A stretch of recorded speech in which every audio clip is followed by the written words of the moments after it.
نحمده ونصلي على رسوله الكريم اما بعد اعوذ باللہ من الشیطان الرجیم بسم اللہ الرحمن الرحیم سامعین کرام السلام علیکم ورحمۃ اللہ وبرکاتہ۔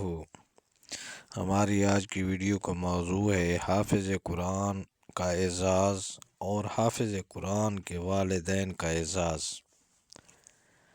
میدان معاشر میں قرآن کریم حفظ کرنے والے کو انتہائی عزت سے نوازا جائے گا۔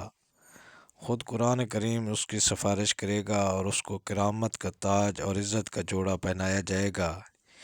ایک روایت میں حضرت صلی اللہ علیہ وسلم نے ارشاد فرمایا، یجی القرآن و یوم القیامت فیقول رب خلہ فیلبسہ تاج الکرامت ثم یقول یا رب زدہ فیلبس خلۃ الکرامت ثم یقول یا رب ارض عنہ فیرضى عنہ فیقال له اقرأ ورقا وجساد بکل آیت حسنہ۔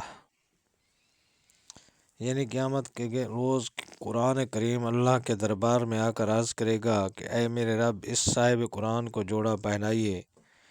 چنانچہ اس سے کرامت کا تاج پہنایا جائے گا۔ پھر قرآن کریم سفارش کرے گا کہ اس کے اعزاز میں اور اضافہ فرمائیے، چنانچہ اس کو عزت کا جوڑا پہنا دیا جائے گا۔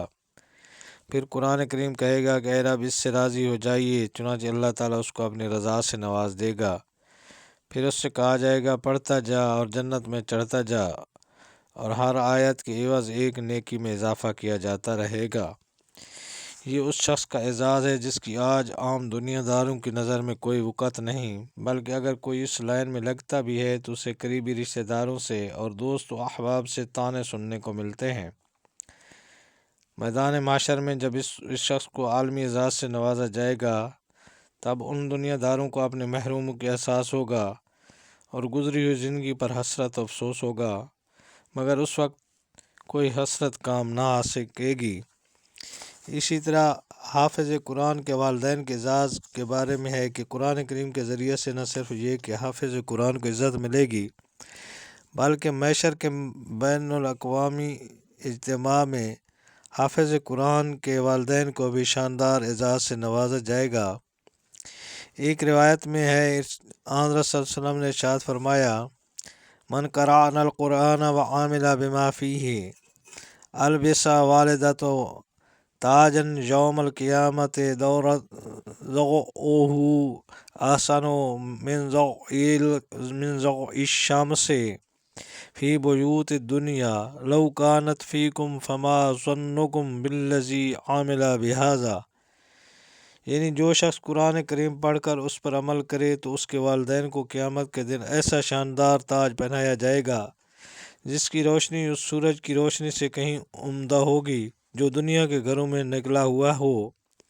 اگر تمہارے گھروں میں ہو، یعنی جب اتنی دور سے سورج پوری دنیا کو منور کرتا ہے تو قریب کرنے پر اس کی روشنی کا کیا حال ہوگا۔ پس جب والدین کا یہ حال ہے تو تمہارا قرآن پر خود عمل کرنے والے کے بارے میں کیا خیال ہے۔ یعنی اس سے اندازہ کر لو، آج کے مادیت پرست ماحول میں اگر کوئی اللہ کا بندہ اپنے رخت جگر کو حفظ قرآن کی تعلیم دلاتا ہے تو اسے طرح طرح کے ناگوار تبصروں سے سابقہ پڑتا ہے۔ ان سب باتوں کو برداشت کرنے اور اپنی اولاد کی بہترین دینی تربیت دینے کے سلسلہ میں والدین کو تمام اولین و آخرین کے سامنے وہ عزت ملے گی جس کا تصور دنیا میں کیا ہی نہیں جا سکتا۔ اس حدیث پاک میں ایسے والدین کے لیے انتہائی عظیم خوشخبری ہے۔ اللہ تعالیٰ ہر مسلمان کو اس عظیم خوشخبری کا مستحق بنائے، آمین بجاہ النبی الامین۔ تو اسی ضمن میں ہے کہ میدان محشر میں ایک وقت ایسا بھی آئے گا کہ جا بجا نور کے روشن اور منور ممبر قائم کر دیے جائیں گے جن پر لوگ تشریف فرما ہوں گے جو آپس میں ایک دوسرے سے صرف اللہ کے واسطے کا تعلق رکھتے ہوں گے، جن کی حالت انبیاء اور شہداء کے لیے بھی قابل رشک ہوگی۔ ایک روایت میں حضرت صلی اللہ علیہ وسلم کا ارشاد ہے کہ اللہ تعالیٰ فرماتا ہے، المتحبون فی جلالی لہم منابر من نور یغبطہم یغبطهم النبیون والشہداء، یعنی میری عظمت و جلال کی وجہ سے آپس میں تعلق و محبت رکھنے والوں کے لیے قیامت میں نور کے ممبر ہوں گے، جن پر انبیاء اور شہداء بھی رشک کریں گے، یعنی ان کی تعریف کریں گے۔ تو میدان محشر میں سب سے پہلے 4 باتوں کی تحقیق کی جائے گی۔ جس شخص نے ان 4 سوالات کا جواب اپنی عملی زندگی میں صحیح دیا ہوگا وہ کامیاب ہوگا، اور جس نے کوتاہی اور غفلت میں زندگی گزاری ہوگی وہ نقصان اور خسارہ میں رہے گا۔ وہ سوالات کیا ہیں؟ ان کے بارے میں پیغمبر علیہ السلام نے ارشاد فرمایا: لن تزول قدم عبد یوم القیامت حتی یسأل عن 4 خصال عن عمره فیما افناہ وعن شبابہ فیما ابلاہ وعن مالہ من این اکتسبہ وفیما انفقہ وعن علمہ ماذا عمل فیہ۔ اس کا ترجمہ یہ ہے کہ کسی شخص کے قدم قیامت کے دن اس وقت تک اپنی جگہ سے نہ ہٹیں گے جب تک کہ 4 باتوں کی اس سے پوچھ گچھ نہ ہو جائے۔ نمبر 1 عمر کہاں لگائی، نمبر 2 جوانی کہاں گنوائی، نمبر 3 مال کہاں سے کمایا اور کہاں خرچ کیا، نمبر 4 اور علم پر کہاں تک عمل کیا۔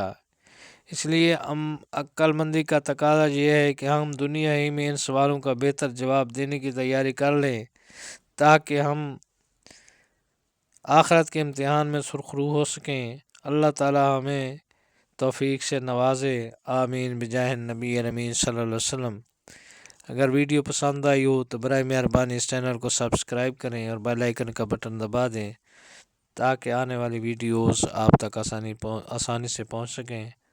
السلام علیکم ورحمۃ اللہ وبرکاتہ۔